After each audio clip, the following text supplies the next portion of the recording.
Social phobia, സാമൂഹിക ഭയം എന്ന് നമ്മൾ പറയില്ലേ, അതായത് ആളുകളെ ഫേസ് ചെയ്യാനായിട്ട് ബുദ്ധിമുട്ട്. ഇത് ഏത് ഏജ് ഗ്രൂപ്പിൽപ്പെട്ട ആളുകൾക്കും വരാൻ സാധ്യതയുള്ളൊരു പ്രശ്നമാണ്.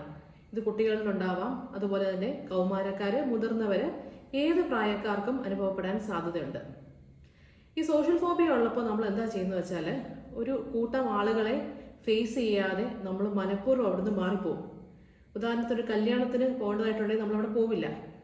അതുപോലെ സ്കൂളിൽ പോകാനായിട്ട് ചിലപ്പോൾ കുട്ടികളിൽ ഭയം വരിക, അല്ലെങ്കിൽ ഓഫീസിൽ ഒരു മീറ്റിംഗ് നടക്കുന്ന ദിവസം വല്ലാതെ പേടി തോന്നുക, ഒരു സ്റ്റേജിൽ കയറി സംസാരിക്കുക എന്നൊക്കെ പറയുന്നത് വലിയ ടെൻഷനായിത്തീരുന്ന അവസ്ഥയാണ് സോഷ്യൽ ഫോബിയ എന്ന് പറയുന്നത്. പലപ്പോഴും സോഷ്യൽ ഫോബിയുള്ള ആളുകളുടെ ഒരു ഹിസ്റ്ററി എങ്ങനെയാണ് ഇത് സ്റ്റാർട്ട് ചെയ്തതെന്ന് പരിശോധിക്കുമ്പോൾ അതിനോട് ചേർത്ത് വെക്കാനായിട്ട് പലപ്പോഴും പറ്റുന്ന ഒരു കാര്യമാണ് ബുള്ളിയിങ് എന്ന് പറയുന്നത്. അവരുടെ ചെറുപ്പകാലങ്ങളിൽ അല്ലെങ്കിൽ കൗമാരക്കാലത്തിൽ ഓഫീസിലൊക്കെ ജോലി ചെയ്യുന്ന മുതിർന്നവരിൽ പോലും ഈ ഒരു പ്രശ്നം അവർ ഫേസ് ചെയ്തിട്ടുണ്ട് എന്ന് നമുക്ക് കാണാനായിട്ട് പറ്റും. അവരെ ഒരു കൂട്ടം ആളുകൾ ചേർന്ന് വല്ലാതെ കളിയാക്കുക, ഒറ്റപ്പെടുത്തുക, ചിലപ്പോൾ അവരെ ശാരീരികമായിട്ട് പോലും ഉപദ്രവിക്കുന്ന അവസ്ഥ, എല്ലായിടത്തു നിന്നും മാറ്റി നിർത്തുന്ന അവസ്ഥ. ഈ ഒറ്റപ്പെടൽ ഭാവിയിൽ അവരെ വല്ലാതെ കോൺഫിഡൻസ് കുറഞ്ഞു പോകുന്ന അവസ്ഥയിലേക്ക് കൊണ്ടെത്തിക്കാറുണ്ട്.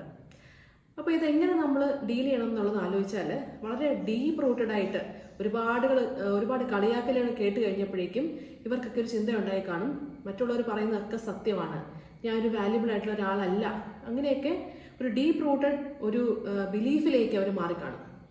എന്താണ് നമ്മൾ ചെയ്യേണ്ടത്? നമ്മളൊരു സൈക്കോളജിക്കൽ സപ്പോർട്ട് അവർക്ക് കൊടുക്കാൻ പറ്റിയാൽ ഏറ്റവും നല്ലതാണ്. അതുപോലെ തന്നെ അവരുടെ പേരൻസ് അല്ലെങ്കിൽ സ്പൗസ് അല്ലെങ്കിൽ സുഹൃത്തുക്കളായിട്ടുള്ള ആളുകളൊക്കെ തന്നെ എന്ത് ചെയ്യണമെന്ന് വെച്ചാൽ, നമ്മൾ അവർക്ക് നല്ല സപ്പോർട്ട് കൊടുക്കുക, അവരുടെ പോസിറ്റീവായിട്ടുള്ള കാര്യങ്ങൾ മനസ്സിലാക്കുന്ന രീതിയിൽ അവരെ നമ്മൾ പറഞ്ഞ് കാര്യങ്ങളുടെ സത്യാവസ്ഥ മനസ്സിലാക്കുക. പലപ്പോഴും ഈ പറഞ്ഞ ആളുകളൊക്കെ പറഞ്ഞത് അവരുടെ എന്തൊക്കെയോ ഇമോഷണൽ പ്രോബ്ലം കൊണ്ടോ അവരത്ര പോരാ എന്ന് തോന്നിയപ്പോൾ അവർ വലിയ ആളുകളാണെന്ന് കാണിക്കാനായിട്ട് ചിലപ്പോൾ ഇവരെ ബുള്ളി ചെയ്തതായിരിക്കും, അവരുടെ ശക്തി കാണിക്കാൻ വേണ്ടി ശ്രമിച്ചതായിരിക്കും. പക്ഷെ യഥാർത്ഥത്തിൽ ഈ ബുള്ളിങ്ങിന് വിധേയരായിട്ടുള്ള ആൾക്കാരെ നമ്മൾ നോക്കിയാൽ അവർ നല്ല ശാന്തരായിട്ടുള്ള പ്രകൃതമുള്ളവരും, അവർ എങ്ങനെ ഇതിനെയൊക്കെ തിരിച്ച് അവരോട് പ്രതികരിക്കണം എന്ന് പോലും അറിയാതെ കൺഫ്യൂസ്ഡ് ആയിട്ടുള്ള ആളുകളായിരിക്കും നമുക്ക് മനസ്സിലാക്കാൻ പറ്റും.